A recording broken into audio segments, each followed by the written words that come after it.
Hey, Western North Carolina and beyond. Mike here at Pristine Acupuncture. I want to give you another 5 how-to tips for how to prevent migraines.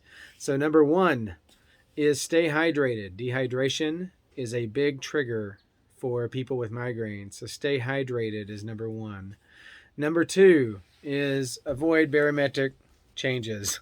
So I don't think you can do that one. But barometric changes are actually, so changes in weather are a really big trigger for a lot of people. And so even though you can't control the weather, you can kind of prepare ahead if you know there's going to be weather changes and kind of get prepared. And there's things that can help with that, such as acupuncture, which is what I do, as far as if that's a trigger of yours. Number three is fluorescent lights. So any light can do it, but for a lot of people, fluorescent lights will absolutely trigger a migraine. And back when I had migraines, they absolutely triggered mine a lot. So number three is light. Number four is actually medication. So back in the old days, they would prescribe opiates for if you had an acute migraine.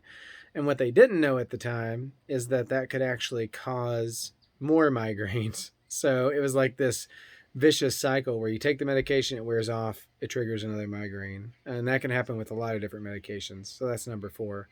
And number five is foods. So we already talked a little bit about some drinks, but foods that can affect you include chocolate and aged cheeses for a lot of people. And so if you know those are triggers, you want to hold off on those, especially if there's some other stuff going on.